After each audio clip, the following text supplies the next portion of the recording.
Movement suspected wolf attacks tourist at Italian holiday resort, leaving 3 injured. 3 tourists, including 12-year-old girl, have been injured after a wild animal believed to be a wolf attacked holidaymakers at a popular resort in southern Italy. The frightening incident happened on Thursday evening in Punta Pizzo near Gallipoli in Italy's Puglia region. Now let's explore the complete story from every perspective in our AI podcast. Picture this.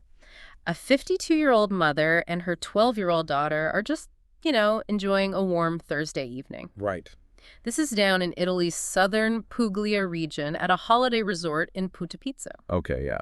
A typical vacation spot. Exactly. They're inside the grounds of this tourist facility. It's an environment entirely engineered for human leisure. Right. Highly manicured, very safe. Right. But then, out of the shadows, this large, wild canine approaches, and it doesn't bark. It's not like scavenging by the perimeter or going through the trash. It advances directly toward them. Oh, wow. Yeah, that's a massive red flag right there. It really is.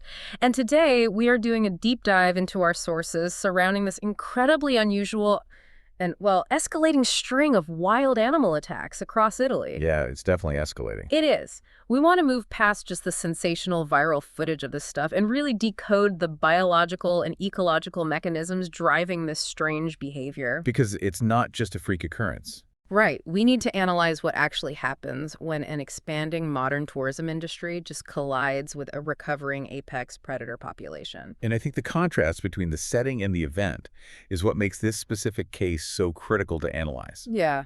I mean, we are looking at incidents occurring not deep in the Apennine Mountains, Right. It's not the wilderness. Exactly. It's in these well-lit spaces where humans traditionally assume absolute ecological dominance.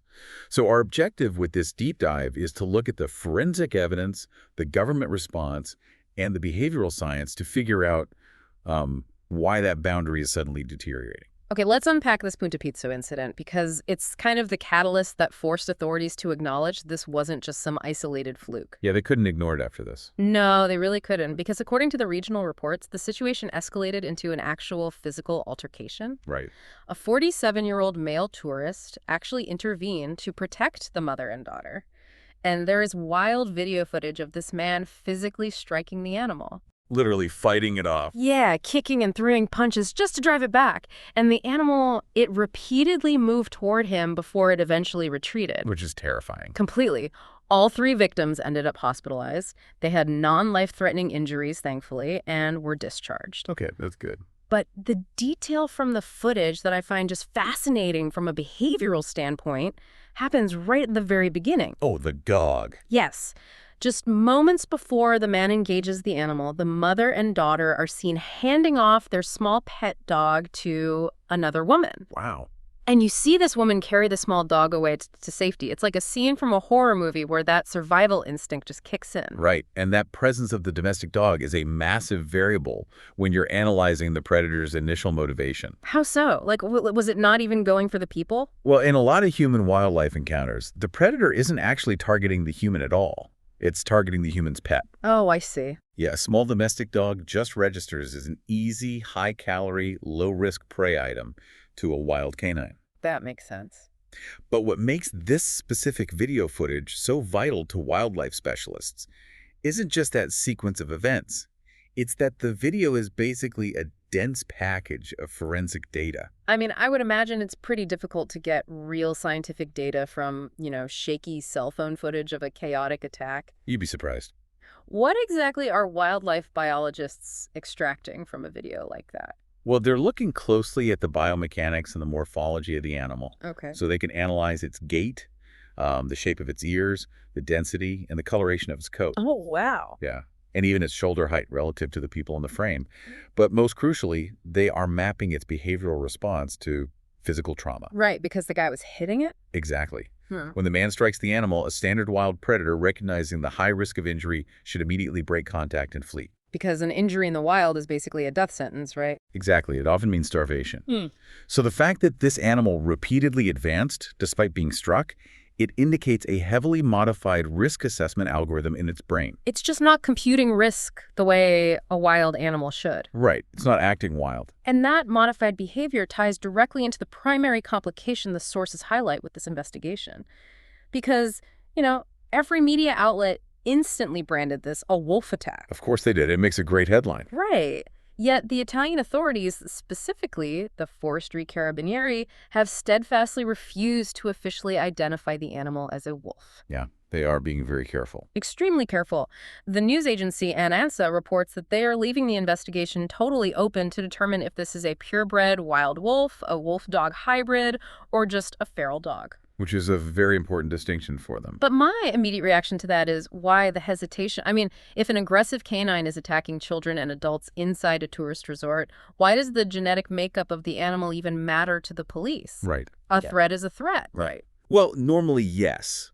But that hesitation is rooted in a very rigid legal and ecological framework. Oh, I can't.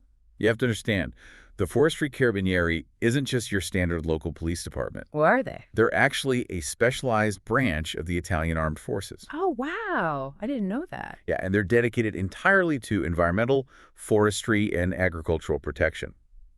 And they operate under strict European Union directives. Okay. So under the EU Habitats Directive and the Berne Convention, the purebred Italian wolf is a highly protected species. Oh, I see. Meaning you can't just send animal control out with a rifle to solve the problem. Far from it.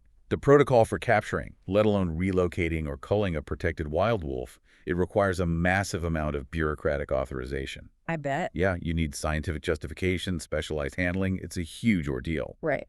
Conversely, if the animal is just a feral dog, it falls under completely different, much looser municipal animal control laws. Okay, so it's a jurisdiction thing, basically. Exactly, because if authorities prematurely declare a shoot-to-kill order on what turns out to be a purebred wolf, they are violating international conservation treaties. Man, the irony here is just so thick. It really is. The fact that they even have to worry about accidentally killing a protected wolf in a tourist town, it's a direct byproduct of Italy's own environmental history. A very successful history. Yeah. Right. The sources detail this miraculous population recovery because in the mid-20th century, the Italian wolf was teetering on the brink of extinction. They were almost gone. But by 2022, strict conservation measures had pushed the population up to roughly 3,300 wolves. Which is an incredible rebound. It really is. How did they actually achieve that kind of biological turnaround? Well, it required a multi-pronged systemic overhaul, and that started back in the 1970s. Okay. First, Italy completely banned the use of poisoned baits. Oh, right, because ranchers were probably using those to protect their sheep. Exactly. Ranchers frequently use them to kill predators. So they stopped that, and they legally protected the wolf. But more importantly, they focused on the ecosystem itself. How so? They reintroduced wild ungulates, so prey species like wild boar and roe deer, back into the Apennine regions. Giving them a food source. Yes. And you combine that with a major socioeconomic shift that was happening, where people were abandoning rural agricultural areas to move to cities. Oh, so the forests were just taking the farmland back. Exactly. Allowing forests to reclaim that land created the perfect incubator for the wolf population to just explode. It really is the ultimate conservation success story, like fixing a small leak in your house, but then realizing you did such a good job you accidentally flooded the basement. That's a really good way to put it. They successfully regenerated this wild apex predator population, but maybe without fully calculating how that population would interact with an aggressively expanding tourism industry. Those two worlds are colliding now. Which brings us back to the whole investigation into this specific animal's DNA. You mentioned the authorities are considering the possibility of a wolf-dog hybrid. Yes. From a behavioral standpoint, does a hybrid pose a different kind of threat than a pure wolf? Oh, absolutely. Oh. The hybrid factor drastically multiplies the complexity of the threat. Really? Why is that? Well, a purebred wild wolf possesses an intense innate neophobia. Neophobia, so fear of new things. Exactly. A fear of anything new, but particularly humans and human infrastructure. They naturally want to avoid us. Right. But a domestic dog has been selectively bred over thousands of years to do the exact opposite. They seek out human environments, they read human cues. Oh, I see where this is going. Right. When you crossbreed them, you risk creating an animal that retains the physical capability and the prey drive of a wild wolf, but it inherits the domestic dog's complete lack of fear regarding human settlements. Wow. So a hybrid essentially has the hardware of a predator, but the software of a neighborhood stray. That is exactly it. That would definitely explain why the animal in the video didn't flee when it was being attacked. It wasn't operating with wild software. But the thing is, authorities aren't just dealing with a single anomaly in Punta Pizzo.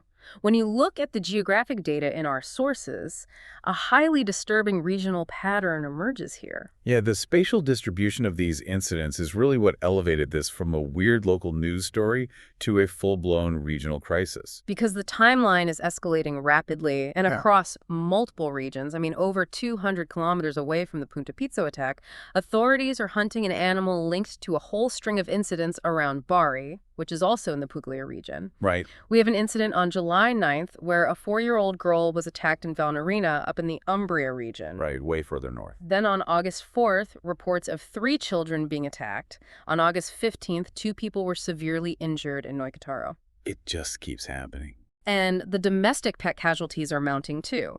A French bulldog was recently mauled in the area of Oria and San Pietro Vernotico, despite the owners actively intervening to save it. Yeah, and the breadth of that geography is really telling.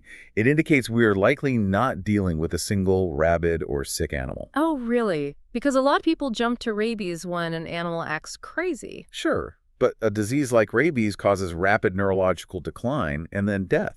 It doesn't sustain a multi-month, multi-region hunting pattern like this. Oh, that makes sense. It would burn out too fast. Exactly. Yeah. So the data suggests either a highly mobile, exceptionally fit animal or multiple animals adopting identical behavioral strategies across entirely different territories. Might be even scarier. Yeah. And the governmental response to this data reflects that elevated threat level. I mean, the sources indicate nighttime restrictions on accessing parks and green spaces. Basically curfews. Yeah, curfews in places like Riccione that are scheduled to last well into September. And they've assembled this dedicated task force. They're deploying thermal imaging cameras and drones alongside specialized traps. I look at this equipment list, and it sounds less like animal control and more like a military search and destroy operation. It really does. Is deploying thermal drones over holiday resorts a standard response for road wildlife? Not usually, no. But it becomes necessary when standard animal control methodologies completely fail. Why do they fail here? Because traditional trapping relies on predictable territorial behavior. Oh. You know, a feral dog generally sticks to a defined urban range. It scavenges the same dumpsters every night. Right. A wild wolf holds a massive territory, but it actively avoids human density. Okay, so it stays in the woods. Right. But the subject or subjects of this task force are exhibiting neither of those behaviors. They are moving rapidly through dense urban wildland interfaces. And I imagine trying to visually track a gray or brown animal moving through coastal brush at night is just nearly impossible. Good luck. Yeah, it's incredibly difficult. How does the thermal drone technology actually function in this specific Mediterranean environment? Well, the technology relies on detecting temperature differentials. Okay. A warm-blooded canine emits a specific infrared signature. However, in southern Italy, during August... Oh, I bet the ground is just blazing hot. Exactly. The residual heat of the pavement, the buildings, and just the sun-baked earth can completely mask that thermal signature. So the drone just sees a wall of heat. Pretty much. Mm-hmm. So the task force has to deploy these drones during specific late night or early morning windows. Man, it cools down. Right, when the ambient temperature drops just enough to create a high-contrast thermal read on an animal moving through the brush. Fascinating. Yeah, they're flying these grid patterns to map movement corridors that just aren't visible from the ground. So they're essentially trying to reverse engineer the animal's new hunting routes? Precisely. And that requires us to really understand the underlying cause of this behavioral shift. Because Antonio Camarda, he's a professor of veterinary medicine at the University of Bari, and a member of this specific task force. He is quoted in the sources explicitly labeling this behavior as abnormal. Right. He points out that wolves naturally avoid close contact with humans and do not view us as prey. So what overrides thousands of years of evolutionary fear? The prevailing scientific theory driving the task force's approach right now is habituation. Habituation. Yes. Habituation is a form of non-associative learning. It's where an animal gradually decreases its behavioral response to a repeated stimulus that proves to have no negative consequences. Okay, let's break down the mechanics of that. Yeah. If I'm a wild predator, my instinct is to stay in the forest, hide from the humans. Right. How does the human environment rewire my brain to the point where I'm just confidently walking right into a brightly lit tourist facility? It all comes down to caloric mathematics. Caloric mathematics. Yeah. Think about it.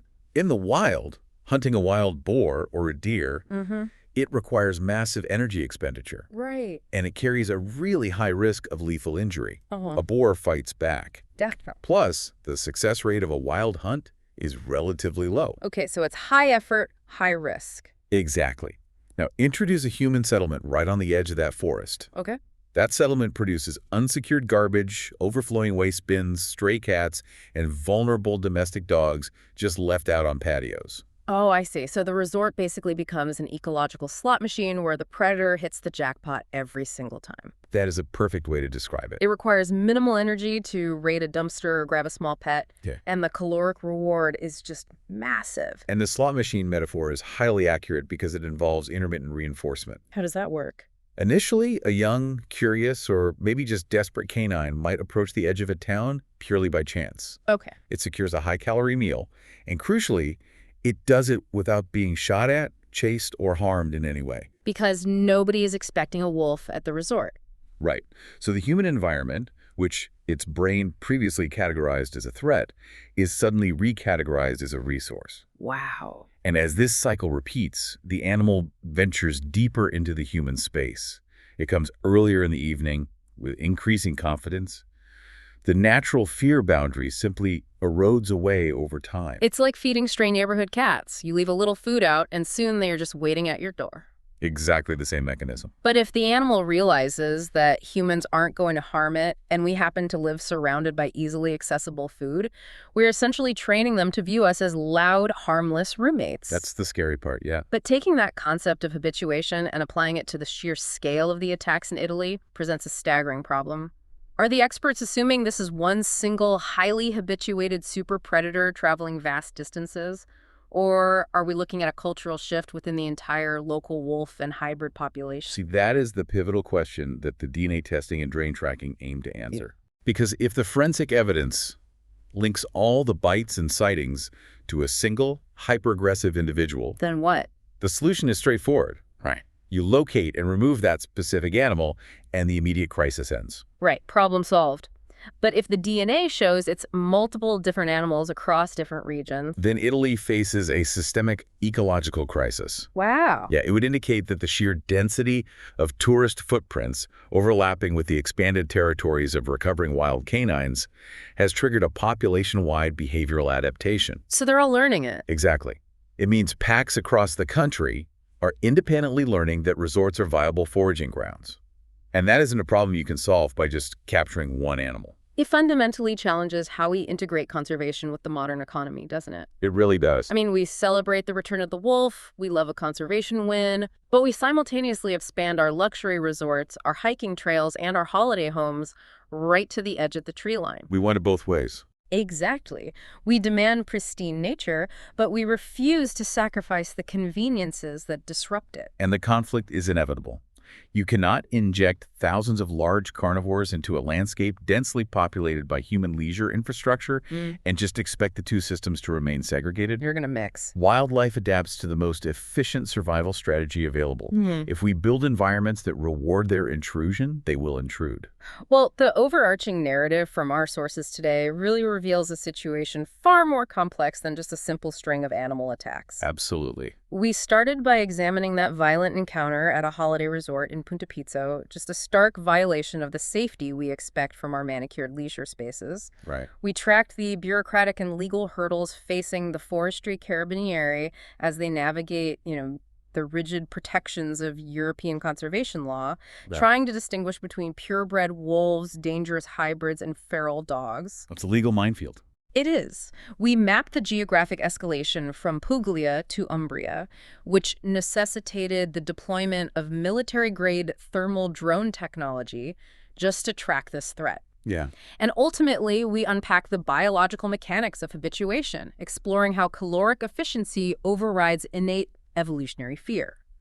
And this whole situation just forces a critical reevaluation of how we manage the urban-wildland interface. It really does. The success of 20th century conservation must now be met with 21st century spatial management and waste control. Otherwise, these encounters will simply become a standardized feature of the Mediterranean holiday.